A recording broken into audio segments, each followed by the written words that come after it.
আজকে চলে আসছি মাধবপুর লেইগে। এইখানে চা শ্রমিকরা তাদের একটা দুপুরের একটা খাবার আছে, যে খাবারটা হলো ভর্তা।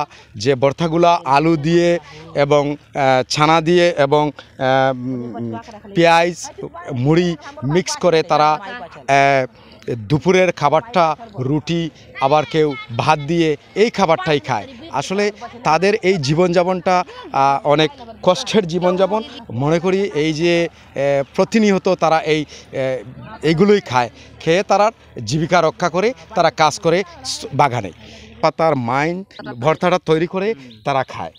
আমরা দেখতে পাচ্ছি একজন ভর্তা বানাচ্ছেন। তাদের এই ভর্তা কী দিয়ে বানায় বা কিভাবে বানায় এই সবগুলো আমরা জানবো ওনার কাছ থেকে। মরিচ কাটতেছি, পেঁয়াজ কাটতেছি, লসুন কাটতেছি, ধনিয়া পাতা কাটতেছি, লেবু কাটতেছি, আর পাতি মিক্সকার করে পাতি বানাইতেছি, আলু দিতেছি, চানাচুর দিতেছি। এগুলা বানাই করে আমরা 12টার সময় খাই। হ্যাঁ, রুটির সঙ্গে খাই। এটা খাওয়াই মন করে না, তবু খাই আমরা। প্রত্যেক দিন এক খানিয়েই খালি রুটি আর পাতি চাটনি, পাতি চাটনির ভর্তা প্রত্যেক দিন। আলুর কেজি, চানাচুরের কত কেজি এটা তো জানি না, বাকি খাই কোনো মতন করিয়া চলি, দিন পার করি।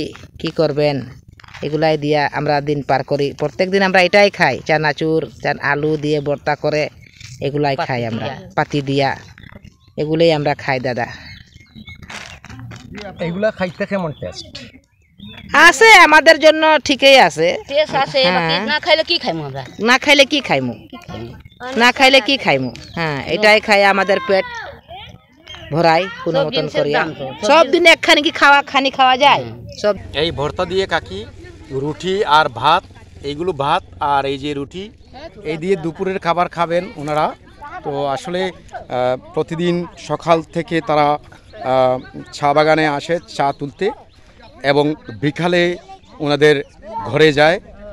ঘরে গিয়ে তারা ঘরে গিয়ে তাদের খাবারটা আবার রেডি করে তারা আবার খায়। রাত্রে 12টার দিকে ওনারা জানান সকাল থেকেই তাদের চলে এই খাবারটাই। এই খাবার খেয়েই তারা আসলে সারা দিন পার করে। চাউল কুলায় না কিনবার, আটা কিনায় না, মাছ কোন সময় কিনতাম তা খাইতাম। মাছের পয়সা কুলায় না, মুড়ো খাইতে পারি না, মাছ খাইতে পারি না, তেলের দাম ওইগুলোই খান। এইগুলা নাই এই রুটিগুলা আর এই ভর্তাটা না একসাথে মিক্স করে ওইগুলা দুপুরের খাবার। এটা কি